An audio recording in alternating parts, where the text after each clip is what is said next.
श्रावण श्रावण श्रावण श्रावण श्रावण श्रावण श्रावण श्रावण खुशाल दोघे भिजूया आपण श्रावण श्रावण श्रावण श्रावण श्रावण श्रावण श्रावण श्रावण श्रावण श्रावण श्रावण श्रावण कशाला तुझे नि माझे हे भांडण श्रावण श्रावण श्रावण श्रावण श्रावण श्रावण श्रावण श्रावण पिकात पाखरू घरात गोफण श्रावण श्रावण श्रावण श्रावण श्रावण श्रावण श्रावण श्रावण हिरवा सोहळा तुलाच अर्पण हिरवा सोहळा तुलाच अर्पण.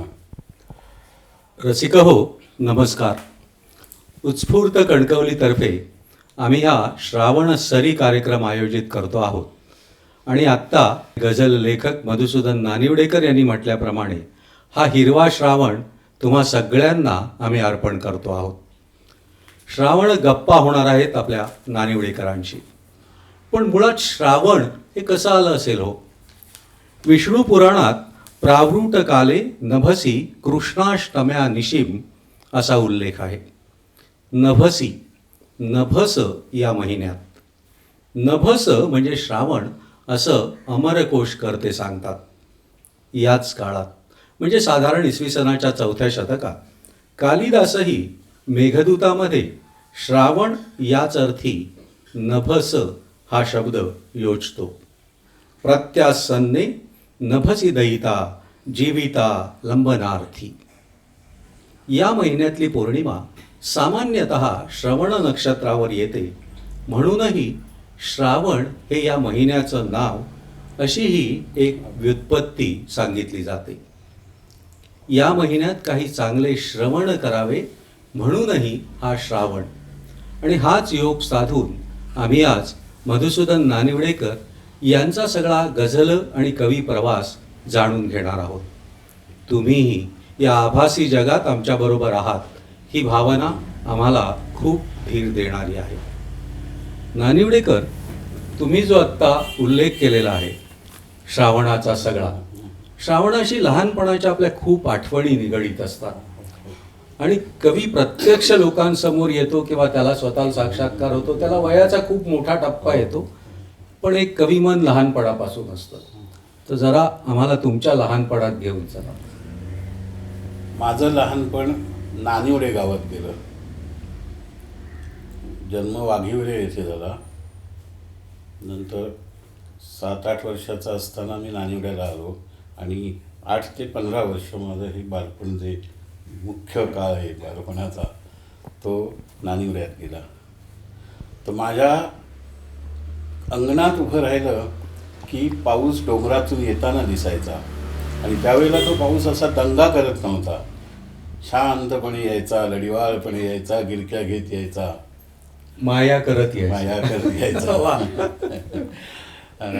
आणि तो पाऊस म्हणजे माझ्या आला की ते जीवाशिवाची भेट झाल्यासारखं वाटायचं. तो पहिला म्हणजे त्या दिवसाचा पहिला थेंब, म्हणजे पावसाचा नव्हे, ती आलेल्या सरीचा जो पहिला थेंब आहे ना, त्याचा स्पर्श झाला की ती वाटायचं अरे ही जीवाशिवाची भेट आहे. आणि श्रावण लक्षात कसं राहायचं की माझ्या आजोबांचं सगळं धार्मिक वातावरण होतं, आजी आजोबा आई. आणि तो श्रावण सोमवारी बऱ्याचदा ते जास्त रिमझिम असायची त्याची. तर श्रावण सोमवार आणि श्रावण आणि पाऊस असं काहीतरी ते कायम मनात ते असं म्हणजे घालतो तो असा श्रावण कायम माझ्या मनात असतो. म्हणजे श्रावणाची आपण नेहमी एक गंमत बघत असतो. ऊन पावसाचा एक छान खेळ सुरू असतो. म्हणजे एकाच वेळी तो सुख, निराशा, हुरहुर सगळे विभ्रम या ऋतूमध्ये येतात. लहानपणी कधी तुमच्या असं साधारणतः लक्षात आलं की आपल्याला कविता हा प्रकार खुलवतो? म्हणजे कदाचित त्यावेळी आपल्याला कविता असं स्पष्ट कळत नसतं, पण आई आजी काहीतरी म्हणत असतात, आपल्याकडे पारंपरिक आरत्या असतात, या सगळ्याच एक नाद लय आपल्या ह्याच्यात असतो. तर हे कधी लक्षात आलं की हे मला सगळ्यात जास्त आवडतं? माझी आई धार्मिक वृत्तीची होती. ती नेहमी शिवमहिम्न म्हणायची.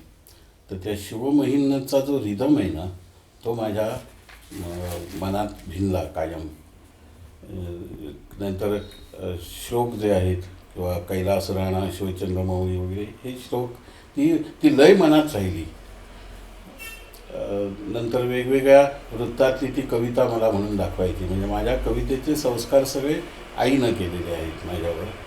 आणि वडिलांनाही कवितेची आवड होती, पण ते अव्यक्त आवड अशी त्यांची होती आणि ती सतत बोलत राहायची. किंचित इकडे तिकडे होणार आहे, पण शाहीर नानिवडेकर म्हणून एक प्रसिद्ध नाव आहे. त्यांचा आणि तुमचा ते माझ्या भावकीतले, आमची भावकी, आणि ते एक घराणं किसरूरला स्थायिक झालं. तर तिथेच त्यांचं सगळं जीवनकार्य त्या किसरूरमध्येच झालं. पण ते मूळ नानिवडेचे. म्हणजे नानिवडेकर घराण्यावर तसाही कवितेचा हात आहे. शाहिरी परंपरेतला तुम्ही म्हणालात तसा संत पंत कवितेचा सगळ्याचा आहे. तुम्ही आता आईंच्या शिवमहिम्नचा उल्लेख केलात म्हणून, जसं गीतेत भगवंतानी म्हटलंय की मार्गशीर्षा नामी, त्याच पद्धतीने असं आपल्याकडे एक श्रद्धा आहे की भगवान शंकर असं म्हणतात की द्वादशस्वपी मासेषु श्रावणोमी ती वल्लभा. या 12 महिन्यात श्रावण मला अतिशय प्रिय आहे आणि तो तुमचा श्रावणी सोमवारचा सगळा उल्लेखही त्याच्यात आला आहे. प्रत्यक्ष पहिली कविता काही असेल, म्हणजे ती जी पहिली रचना झाली असेल त्याची काही आठवण आहे? नाही, आहे, आठवण आहे, पण ती श्रावणातली नाहीये. ती असू दे. कवीचा श्रावण 12 महिने चालू असतो असं आम्ही म्हणतो. माझ्या आईबरोबर मी असं पाणवठ्यावर गेलो लहानपणी. आईबरोबर मी खूप असा पाण्यासाठी वणवण करायचा. लोक पर्यटनाला जातात, मी पाण्यासाठी वणवणत होतो. आई मी दुष्काळी सगळा भाग होता.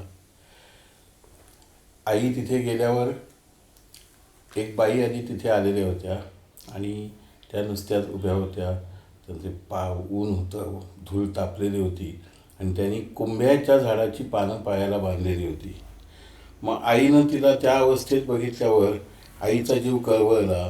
आमच्या हंड्यात जो पाणी आधी आम्ही घेतलं होतं, तर ते आईनं तिच्या पायावर ओतलं पटकन. आणि तिला ते कसनशीत झाली तिनं आईनं पायावर पाणी घातल्यावर. मग ती म्हणाली की, ती बाई म्हणाली की अहो पाणी मला पियायला हवं, पाणी पायावर नका घालून, असं. म्हणजे ती वेगळ्या संदर्भात ती मला पायावर पाणी घालू नका म्हणत होती. तिला ते संकोचल्यासारखं झालं.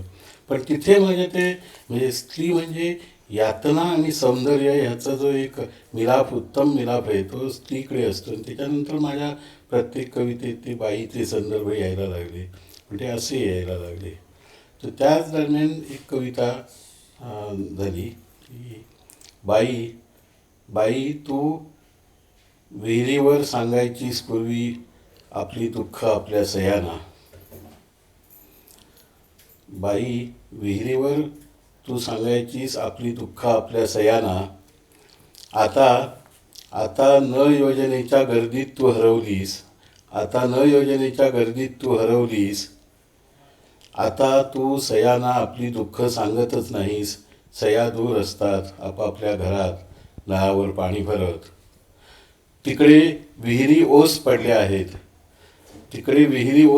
आहेत तुला आत लोटून देण्यासाठी. विहिरी तिकडे ओस पडल्या आहेत तुला आत लोटून देण्यासाठी. तू मरून पडलीस का पडून मेलीस विहिरीला नसते खंत. विहिरीला नसते खंत. बाई पूर्वी तू पाणवठ्याला सांगायचीस आपली दुःख. पूर्वी पाणवठ्यावर सांगायचीस तू आपली दुःख.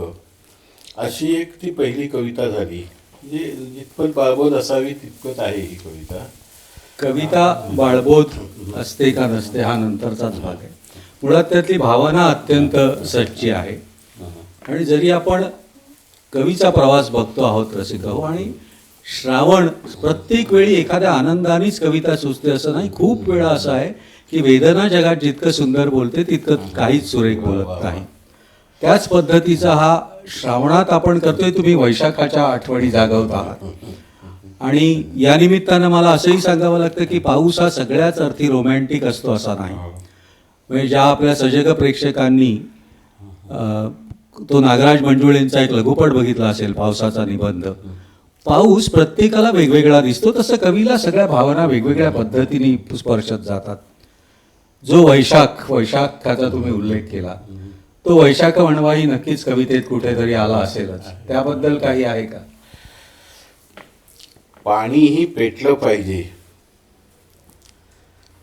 वणवेही लागले पाहिजेत, पाणीही पेटलं पाहिजे. वणवेही लागले पाहिजेत, पाणीही पेटलं पाहिजे.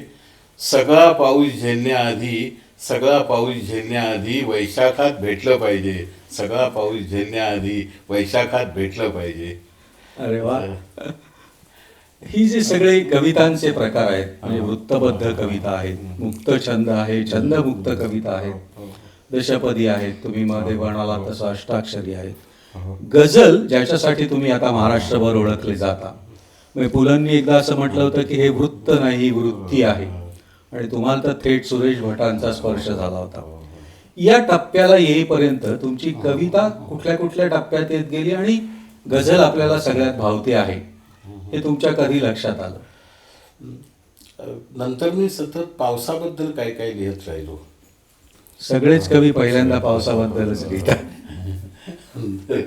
असं की पण असा माझा पाऊस जरा वेगळा होता. म्हणजे प्रत्येकाला आपला पाऊस वेगळा वाटतो, बरोबर आहे. दर्जाचा वाटतो. उदास आनंदी अंधार घेऊन पाऊस माझ्या गावात आला. उदास आनंदी अंधार घेऊन पाऊस माझ्या गावात आला.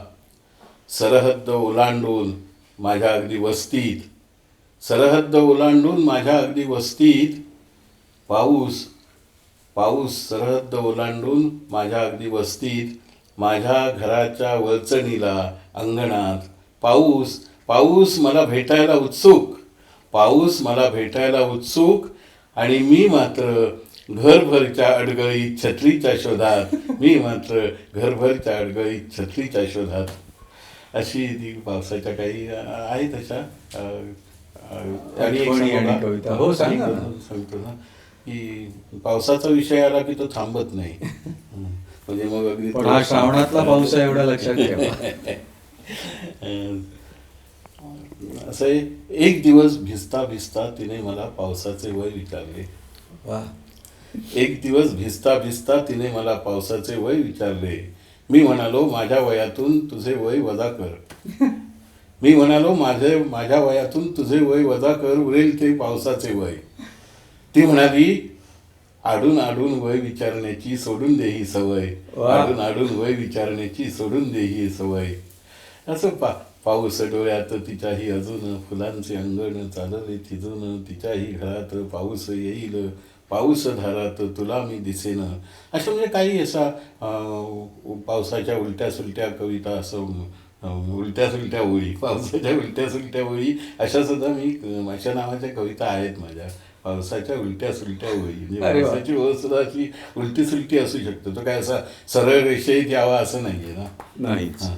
आणि एक वाचक म्हणून जेव्हा नवीन असतो ना वाचक, तेव्हा त्याला अशी एक सवय असते की एखादी साहित्य कृती किंवा एखादी कविता म्हटली की त्याच्या मागची व्यक्ती शोधायचा प्रयत्न करायचा. म्हणजे आता कोण बरं नानिवडेकरांना भेटली असेल, पावसात येऊन भेट. आणि असंही म्हणतात की एक स्फूर्ती देवता, इंग्रजीत ज्याला म्यूस म्हणतात, असं काही असतं. अशी तुम्हाला कुठे कधी तुमच्या त्या निसर्गरम्य वातावरणात, कारण वैशाख असला तरी 4 महिने पाऊस आपल्याकडे हिरवाच असतो, अशी काही आठवण आहे का? नाही म्हणजे असं की म्हणजे देवाशपथ खरं सांगतो, खोटं सांगणार नाही. माझ्यासमोर अशी कोणीही नाही. ती नियती फक्त असते. आणि म्हणजे ती म्हणजे नियती.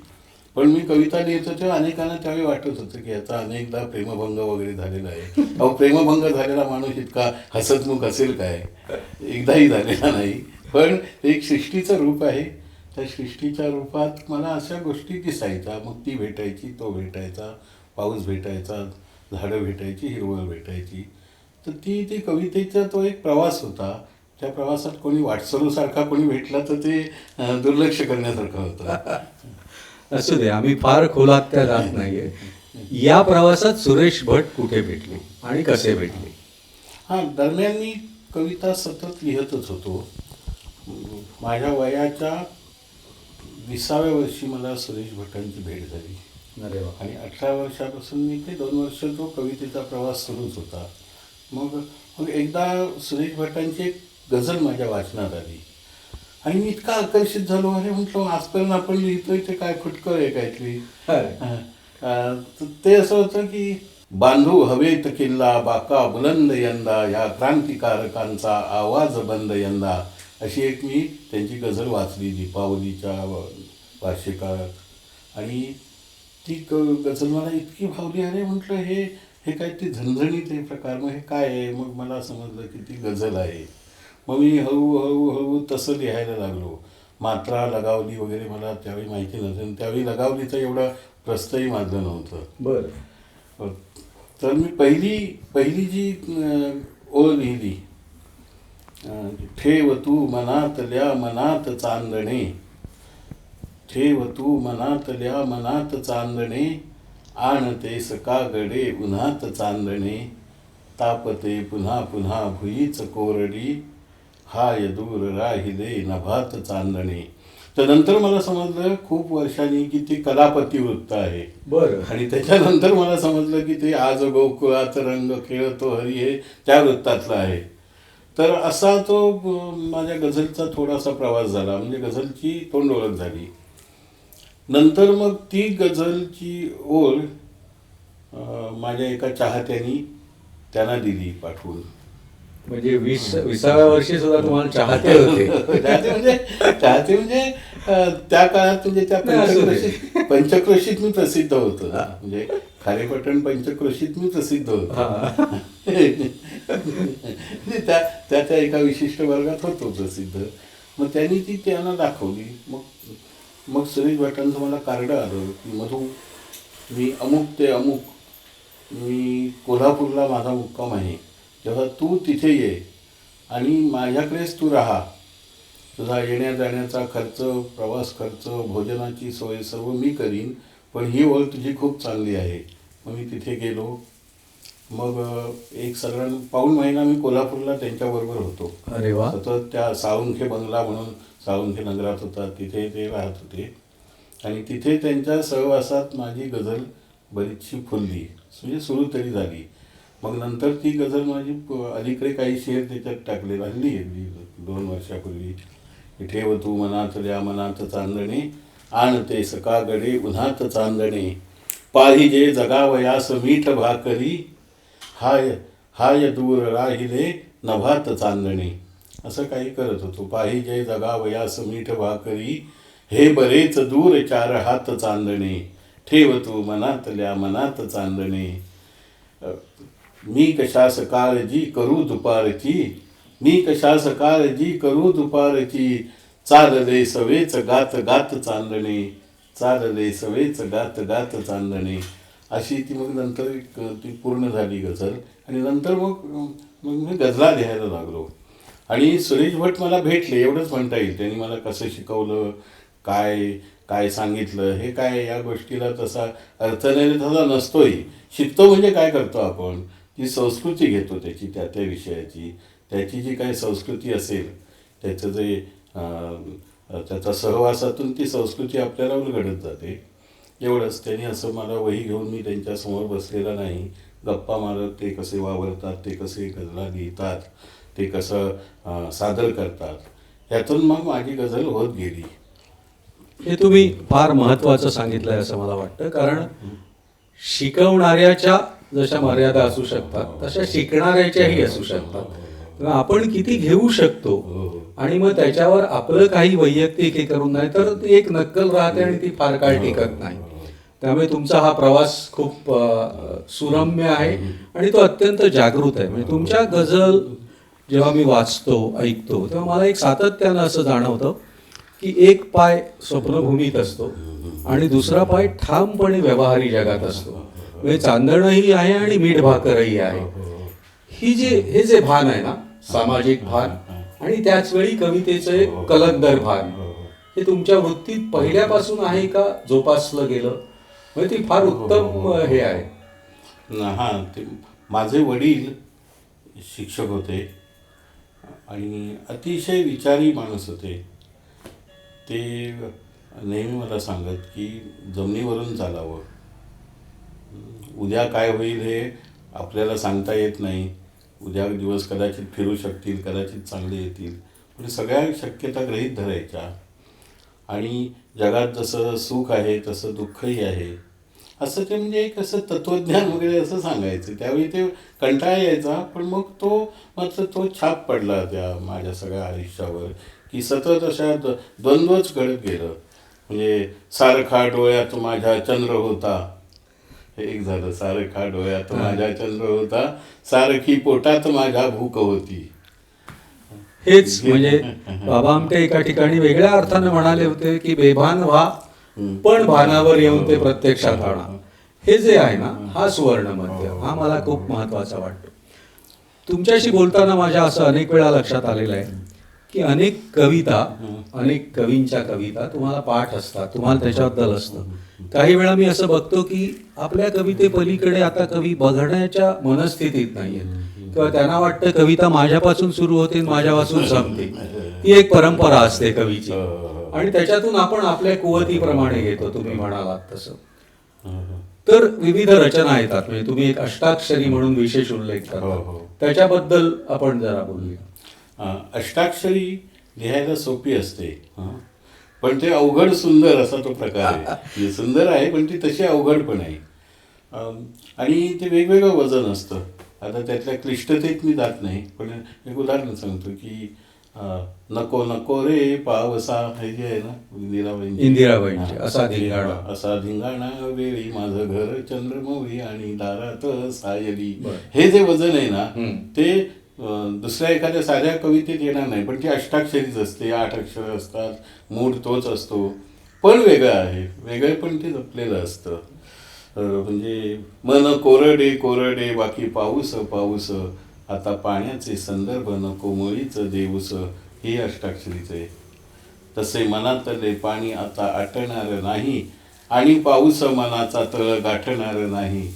अंगणात पावसाच्या काल ऊन आले होते, आता ऊन पावसात तिचे अंग अंग नाते, आता ऊन पावसात तिचे अंग अंग नाते, ही पण अष्टाक्षरी.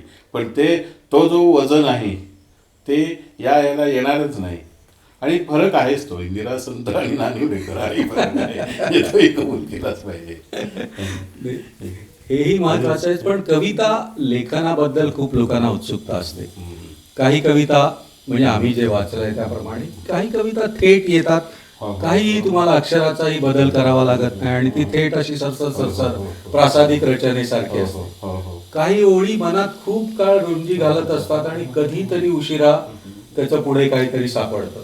हा जो सगळा खेळ चालू असतो सृजनाचा मनातला, याच्याबद्दलचा तुमचा काय अनुभव आहे? म्हणजे तुमच्या कविता थेट येतात, त्याच्यावर नंतर थोडी कारागिरी करावी लागते की काय? हा खेळ थोडा, तो अबोध बऱ्याच पातळीवर असतो, पण आम्हाला समजेल अशा पद्धतीने थोडासा सांगा. माझा स्वतःचा अनुभव असा आहे की कविता सतत मनात घोळत असते. माझ्या कवितेचे विचार घोळत असतात, लय घोळत असते. फारसा कागदाशी त्यावेळी संबंधच येत नाही. आणि कविता जी एकदम रूप घेऊन येते ना, तिला कागदाबिगदाची काही गरज नसते, ती सरळ थेट रसिकांच्या हृदयात जाते. अरे वा. मला कधीही कविता दुरुस्त नाही करावी लागलेली, एकदाही मी केलेली नाही. म्हणजे लोक दुरुस्ती करतात, मी त्याचाही आदर करतो, हो हो, पण मी कधीही एकदाही मला आठवत नाही की माझा हा शब्द काय ती चुकला. येतं ते मी म्हणतो. आणि जर असं ज्यावेळी वाटेल तेव्हा मी तो कागद फाडून टाकतो की ही कारागिरी आहे, कारागिरी आपण नाही करायची. तुम्ही हे सांगताय आणि हे कदाचित निसर्गदत्तही असेल, पण त्याला अभ्यासाची खूप जोड आहे. सुरेश भटांचे संस्कार आहेत, तुम्ही अनेक कविता वाचल्या आहेत, मनन केलंय. जसं सुरेश भटांचा शिष्य अशा पद्धतीने तुमची महाराष्ट्रभर गझलची ओळख आहे, तसं आणखी एका तुमच्या सन्मित्राचं तुमच्यावर मोठं ऋण आहे, ते म्हणजे भीमराव पांचाळे. हा इतका मोठ्या जाणीवेचा आणि संवेदनशील गायक तुमच्या प्रेमात आहे आणि तुम्ही गझल करावी आणि त्यांनी चाल लावून रसिकांना सादर करावी असं होतं. तर भीमरावांच्या बद्दल आणि ते कसं झालं आणि हे ऋणानुबंध कसा जुळला याचंही मला वाटतं आम्हाला थोडी उत्सुकता आहे. भीमराव पांचाळेंची माझी ओळख 8 सालात झाली. म्हणजे आज जवळजवळ एक तप झालं, तप झालं. त्याच्या आधी आम्ही एकमेकाशी पत्रव्यवहार होता, असे सभा संमेलनात बोलत होतो. पण आमची पहिली जी भेट झाली ती कुडाळला टिकले यांच्या घरात झाली. तिथे ते काही कामानिमित्त आले होते आणि तिथे दिनेश केळुसकरनी माझी ओळख करून दिली. आणि मग ती पहिल्याच क्षणी ती परिचय, ओळख, स्नेह, मैत्री हे सगळे एकाच टप्प्यात 10 मिनिटात ते सगळे टप्पे पार केले गेले. आणि नंतर काही दिवसांनी अमरावतीहून मला फोन आला. तर आमच्या नानिवड्याला ती लँडलाईनचा होता फोन, तर तिथे फोन आला की काय नवीन काय लिहिलं आहे. आणि म्हणजे तो प्रसंग सांगावा की न सांगावा, ते भलं भलं ते सांगतेसची गझल होती. भलं भलं तर असला तरी तो सांगावाच. तर आमच्या घरात असा तो एक वाद सुरू होता, म्हणजे संवाद असा, म्हणजे आमच्या मध्यम स्वरूपाचे असे संवाद होतात, म्हणजे वाद होतात. तर असा होता की मी काहीतरी म्हणालो की जे डोसे खात होतो. आमच्याकडे सकाळच्या वेळी डोसे असतात बरेचसे, म्हणजे कर्नाटकी पद्धतीचं सगळं आमचं जेवण असतं, म्हणजे नाश्ता तरी तसा असतो. तर मी सहज म्हटलं काहीतरी कांदा बिंदा घाल असं, आणि त्याच्यावरती माझी पत्नी इतकी चिडली ना, म्हणजे उगाच चिडली. तो त्याचाही संदर्भ नव्हता. चिडचिडीतून ती चिड निर्माण झाली. आणि मग मी म्हटलं अरे म्हटलं का उगाच भांडतेस.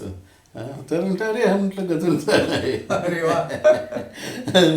मग म्हटलं हां अरे म्हटलं हे का उगाच भांडतेस. मग आता काय जोडायचं.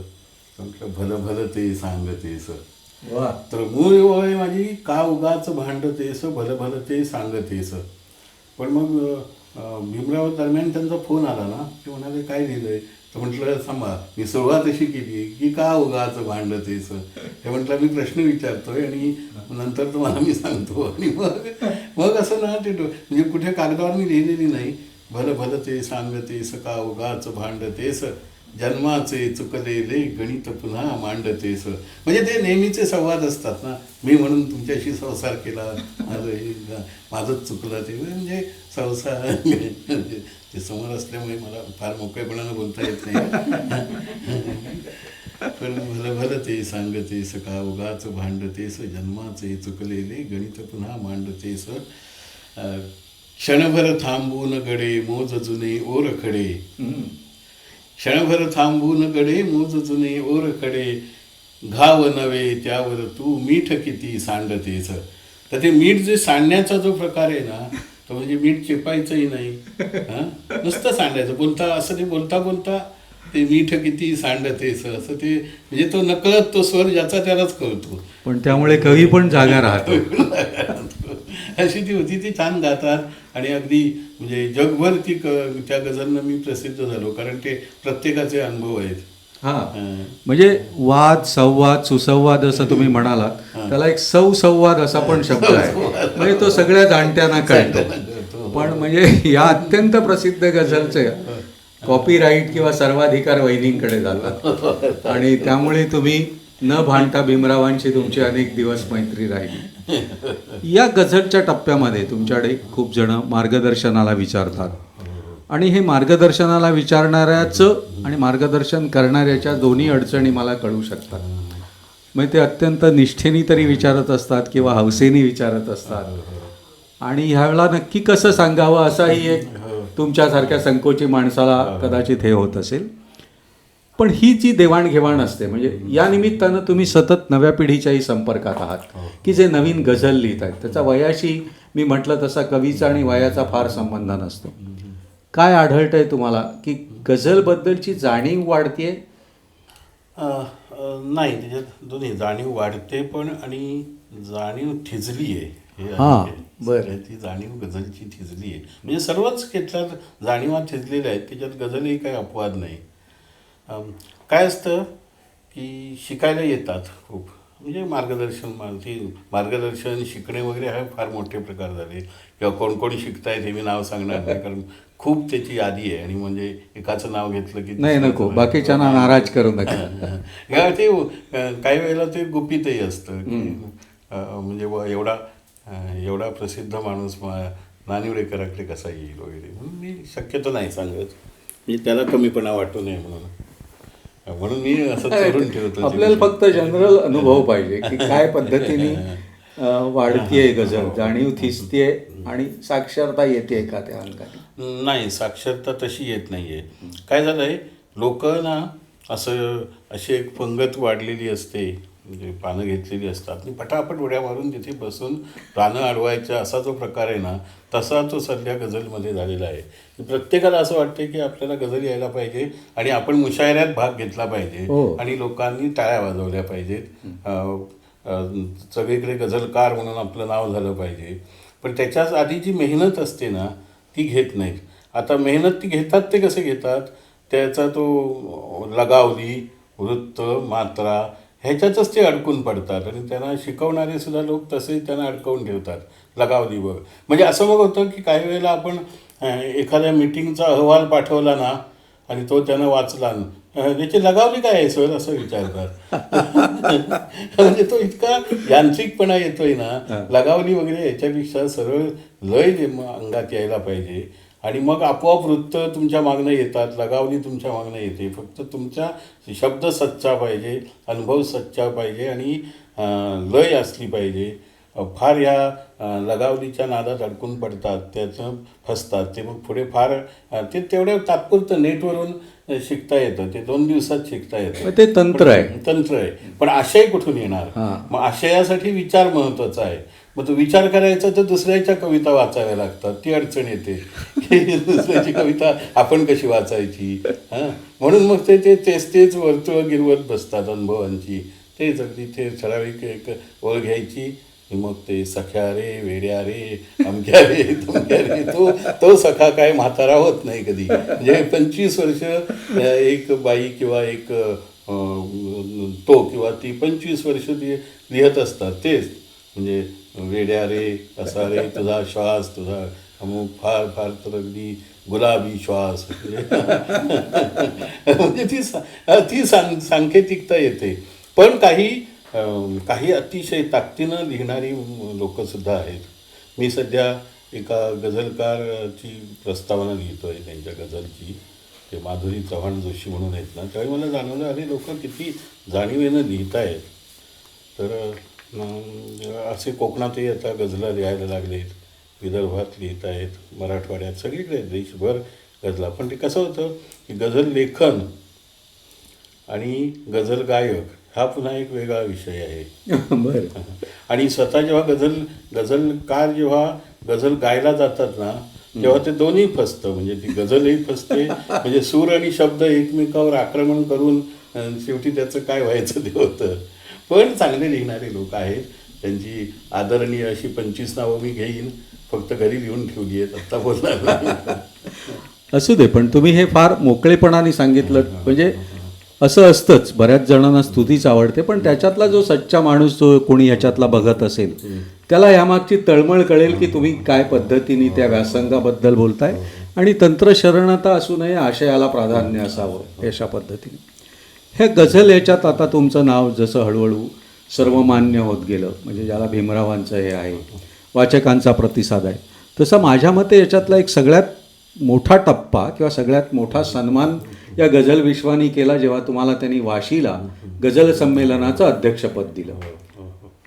तर तो सन्मान स्वीकारताना आणि त्या जबाबदारीने काय भावना होत्या त्यावेळी?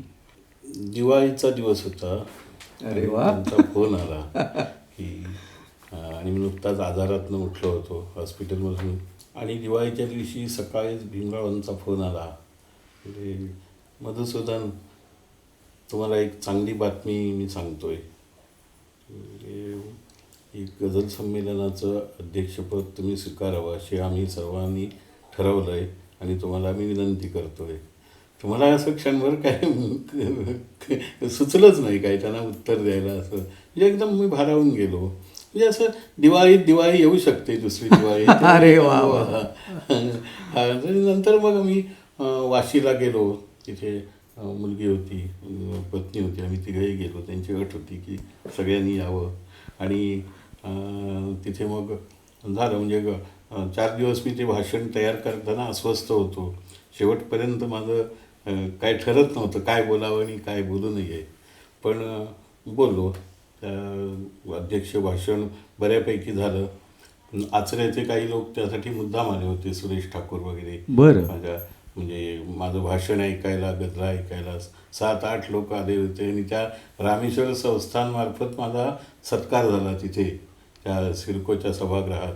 म्हणजे असं बरं वाटलं की अरे आपलाही काहीतरी सत्कार होऊ शकतो. अरे वा. पण ती सगळी भीमरावांची एकूण कृपा.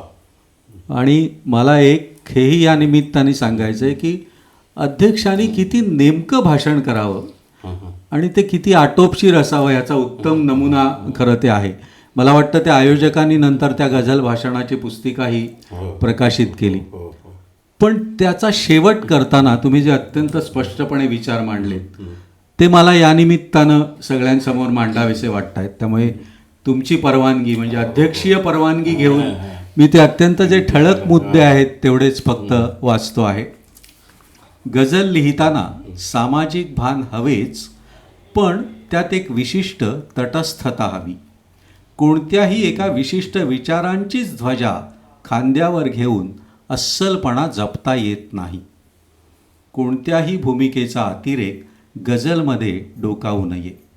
अत्यंत सुस्पष्ट विचार संयमीपणे मांडता येतात याचे भान असावे. आपण लिहिताना अकारण अस्वस्थ होऊ नये, वाचक अस्वस्थ झाले पाहिजेत. आपण अस्वस्थ आणि वाचक स्वस्थ ही अवस्था फार वाईट असते. धूसर मोघम असे काही न लिहिता थेट लिहिले पाहिजे, मात्र त्यासाठी सभ्यतेच्या मर्यादा हव्यातच. गझलच्या श्रेष्ठत्वाची नोंद आता सर्वत्र होते आहे.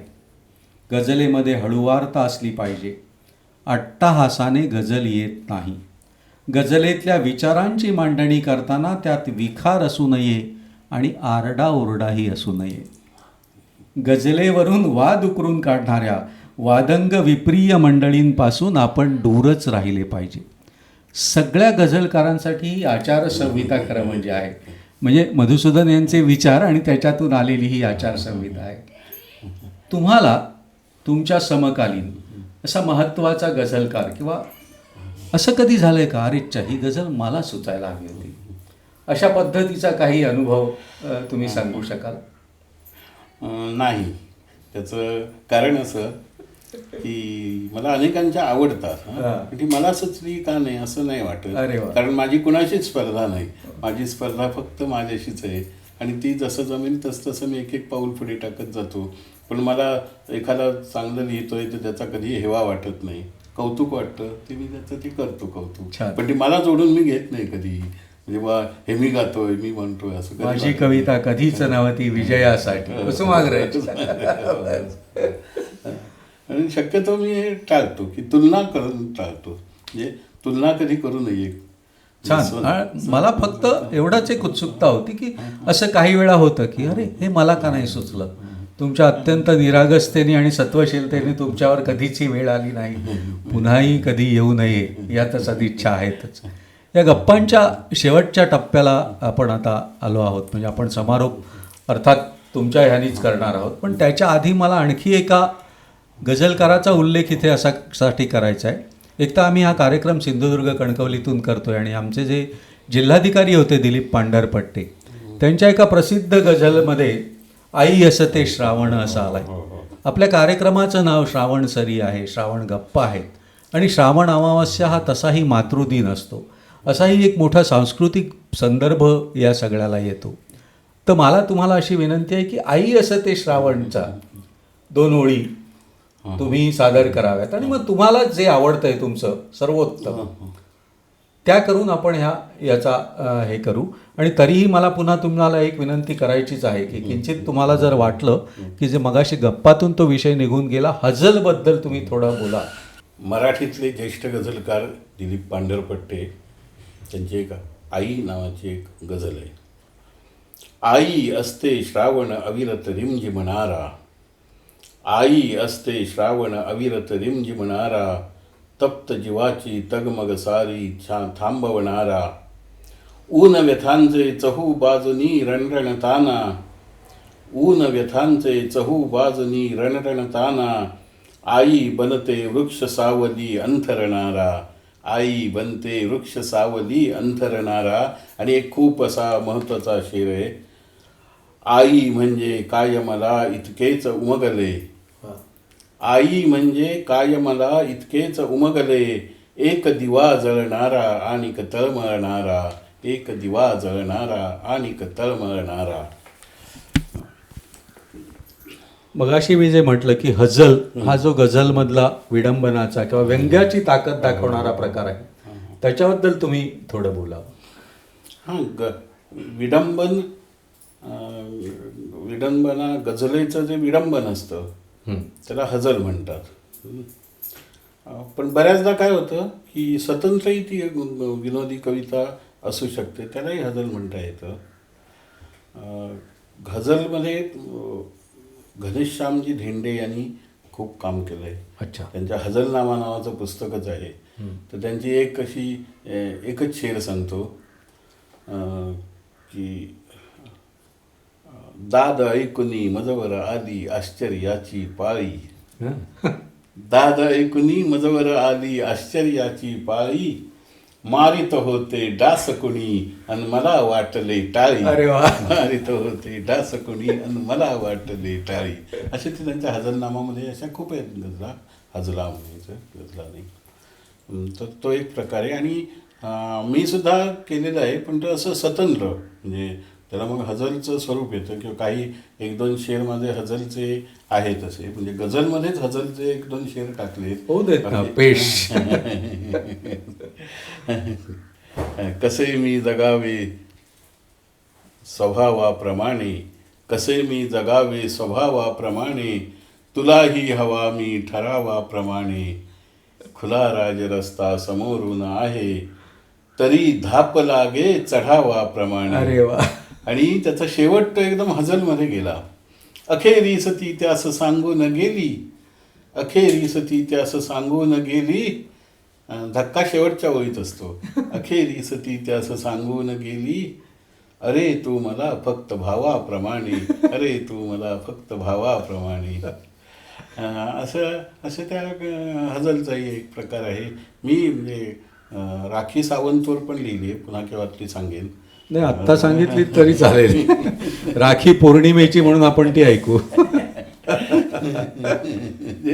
एक 10 वर्षापूर्वी त्या मिकानं राखी सावंतची असं काही चुकीचं वर्तन केलं होतं. आणि मग देशापुढे तोच एक प्रश्न होता, याचं काय होणार, याचं काय होणार. मग मलाही वाटलं अरे आपण कवी म्हणून काहीतरी करायला पाहिजे. म्हणजे समाजाबद्दल आपल्याला काय वाटतं की नाही. मग छान आले सर्व हे दिनमान राखी, बातमीचा विषय झाला छान राखी. मग तो मिका होता ना, त्या मिकाच्या ऐवजी असतो आम्ही तर, त्या मिकाच्या ऐवजी असतो आम्ही तर, जाऊ दे देऊ नको तू ध्यान राखी, सबल तू झालीस हेही ठीक झाले, वाटतो आम्हास हा अभिमान राखी. मग मी शहरात जातो ना तेव्हा हे म्हणतो की शहरातल्या कवींसमोर म्हणतो की बायको वाचून आमचे कोण आहे. म्हणजे खेड्यातल्या कवींची जरा वाईट असते अवस्था. शहरातले अगदी म्हणजे कणकवलीतल्या कवींचं सुद्धा मला काय सांगता येणार नाही, पण नानिवड्यातला कवी बिचारा असाच असतो की बायको वाचून आमचे कोण आहे, आंधळ्याची गाय ही भगवान राखी, आंधळ्याची गाय ही भगवान राखी. असं काही ते गझल हजल असं एक म्हणजे खेळकर प्रकार आहे तो. फार गांभीर्यानं घ्यायचं नाही. आपण गांभीर्यानं घ्यायचा नसला तरी मुळात विनोदालाही एक ताकद लागते. ते व्यंग पेलायला एक ताकद लागते आणि ती असायला पाहिजे. त्याच्यातही तुम्ही एक पातळी घसरून चालत नाही. ती सभ्यतेचे सगळे संकेत पाळले गेले पाहिजेत. आता तुमच्या आवडीच्या म्हणजे ज्या ओळींनी ह्या ओळी माझ्या म्हणून सगळीकडे अशाच ओळखल्या गेल्या पाहिजे. मधुसूदन नानिवडेकर अशी नाममुद्रा जरी नसली आणि तुम्ही एका ह्याच्यात जी नाममुद्रा उठवलेली आहे हरकत नाही मध्ये, ती तर झालीच पाहिजे. कारण लोक पहिल्यापासून वाट बघतायत की ती हरकत नाही आहे कुठे. तर ती आणि तुम्हाला ज्यांनी समारोप करावासा वाटतोय त्यांनी तुम्ही शेवट करावा. त्याच्या आधी पुन्हा एकदा ह्या अशा छान लयबद्ध ह्याच्यात जेव्हा शेवट होईल तेव्हा आभाराचा तो तोल सांभाळणं फार कठीण असतं. त्यामुळे मी तुम्हा सर्वांचे रसिकांचे आभासी असलात तरी या करोना काळात आपण आभासातच खूप सगळ्यांच्या जवळ असल्याचा भास आहे. तुम्हा सर्वांचे मी ऋण व्यक्त करू इच्छितो. उत्स्फूर्ततर्फे असं काही करावं याच्यामागे उज्ज्वला धांजी आणि संतोष रानडे यांचा खूप आग्रह होता. कारण नानिवडेकर काय किंवा मी काय असे फार पटकन घोड्यावर किंवा खुर्चीवर बसणारे नाही. हा कार्यक्रम कसा झाला, कसा वाटला तुम्हाला, याच्याबद्दलही तुम्ही आम्हाला अत्यंत मनमोकळेपणाने कळवा. आणि हा सुरेख कार्यक्रम श्रावणातला करताना आम्हाला खूप आनंद आला. तुम्हालाही तो तसाच येवो या सदिच्छा व्यक्त करतो आणि समारोप नानिवडेकर करतील. कोसळले ढगये वढे गावही बुडे चहूकडे पाणी. कोसळले ढगये वढे गावही बुडे चहूकडे पाणी. दारातून गेली वाट मोकळा घाट मीच अनवाणी. ही कभिन्न काळी रात कोरडी वात मिळेना थारा. ही कभिन्न काळी रात कोरडी वात मिळेना थारा. बेभान रान हे असे लागले पिसे बहकला वारा. ती जळात न्हाली चिंब तिचे प्रतिबिंब तळ्यावर पडले. अलवार जीव हा फार करी बेजार नको ते घडले. ओसाड नदीचा काठ तरी तू गाठ मला एकांती. चांदणे नदी पात्रात तुझ्या गात्रात मला विश्रांती. आणि एक पावसाचाच संदर्भ असलेली. कोरड्या जागेवर उंच व्यासपीठ उभारून तू सांगतेस मला पावसात भिजण्याचे पुस्तकी तत्वज्ञान. त्यापेक्षा तू ये थेट पावसात चिंब हो. पाऊसही तुला चार पाण्याची फुलं माळील तुझ्या वेणीत. मग सगळा पाऊस आणि तिकडे व्यासपीठ ओट्स पडेल. तिकडे व्यासपीठ ओस पडेल. पावसात तू मी आणि पाऊस. आणि दुपारची वेळ असते. जेवणाची तयारी चालू असते. पानं घेत असतो आणि कवी मन जरा असं वेगळाच काहीतरी विचार करतं ना. तर चहा हवा असतो आपल्याला. मग चहा सांगायचा कोणाला फारसा म्हणजे जेवणाची पानं घेताना चहा मागणं हे म्हणजे तसं थोडासा गुन्हा असतो. मग जिच्याकडे मागायचं तिचा मूड कसा असेल काय माहिती. मग पण त्याच्यातून एक अशी गझलीच्या ओळी झाल्या. मग चहा विसरलो. तुझ्याकडे मागावे काही ही तर माझी हिंमत नाही. तुझ्याकडे मागावे काही ही तर माझी हिंमत नाही. हे रिकाम्या ATM समोरच्या माणसाचंही मनोगत असू शकतं. तुझ्याकडे मागावे काही ही तर माझी हिंमत नाही. आणि याचा एक संदर्भ एकाने असा घेतला आहे. एका कार्यालयात एका जे बिलं वगैरे करतात असा एक कारकून किंवा वरिष्ठ अधिकारी पण असेल. तर त्यानं टेबलाच्या काचेत ही ओळ लावून ठेवली. म्हणजे जेव्हा कोण कॉन्ट्रॅक्टर आले तर तिथे म्हणजे सहज तिथे त्यांचं लक्ष जाईल अशा पद्धतीनं की तुझ्याकडे मागावे काही ही तर माझी हिंमत नाही. समजून काही द्यावे घ्यावे तुझी तेवढी दानत नाही. तुझी तेवढी दानत नाही. भेटणे हे तुझे वादळासारखे बोलणे मारलेल्या वळासारखे. ही तुझी कुंडली सांगते नेमके का तुझे वागणे मंगळासारखे. नाव येते तुझे रोज कोठे तरी मुख्य यादीतल्या श्रीफळासारखे. वायदा हा नको भेट आताच तू जन्म जातात घटका पळासारखे.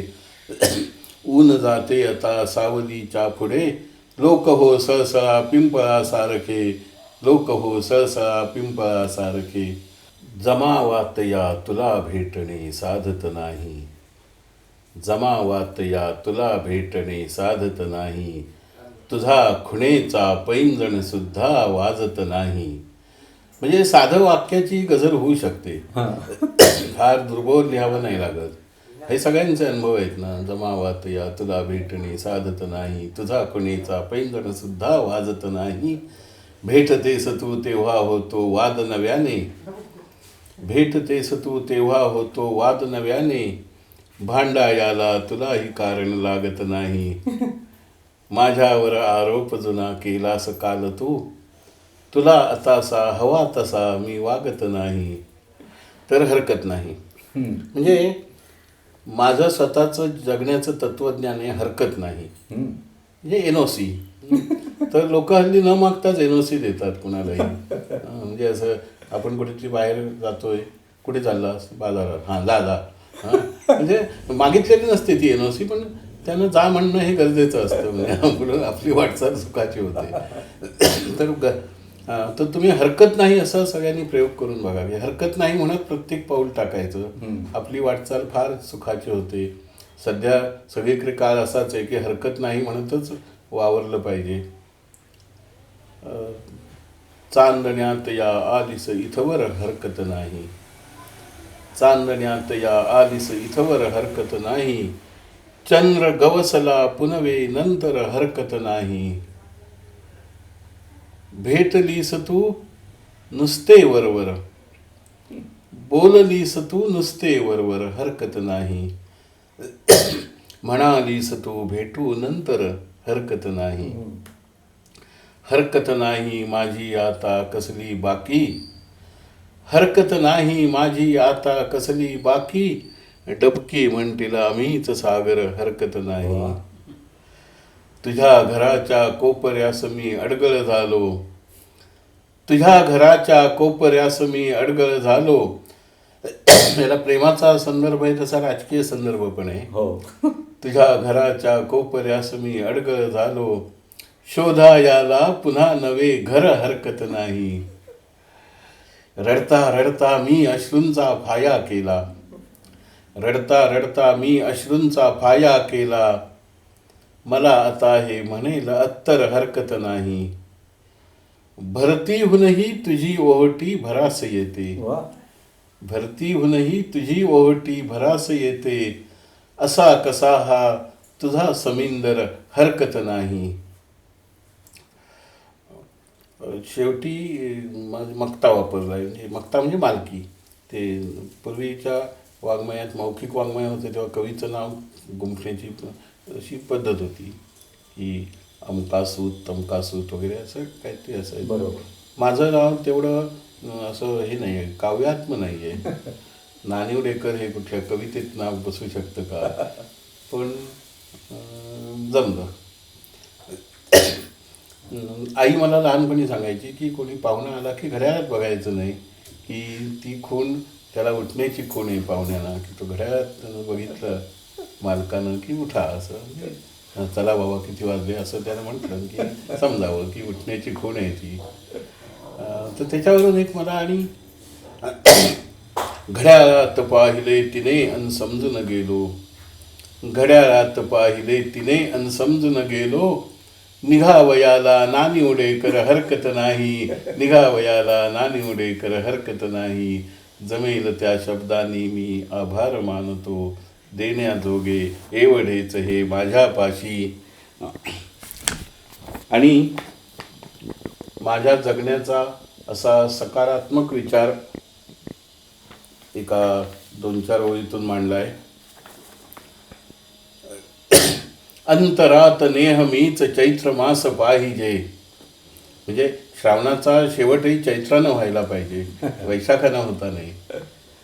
अंतरात नेहमीच चैत्र मास पाहिजे, पालवीसही नव्या जुना सुवास पाहिजे, अंतरात नेहमीच चैत्र मास पाहिजे, पालवीसही नव्या जुना सुवास पाहिजे, बेत सर्व एकदा लिहून काढ तू पुन्हा, बेत सर्व एकदा लिहून काढ तू पुन्हा, कागदास फक्त मोकळा समास पाहिजे, कागदास फक्त मोकळा समास पाहिजे.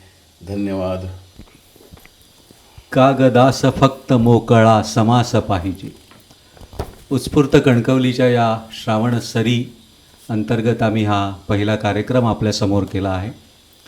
आपल्या सर्वांना विनंती आहे की तुम्ही ज्या प्रतिक्रिया द्याल आणि त्या आवर्जून द्या, आणि त्या कशाही असल्या तरी आमची कसलीही हरकत नाही.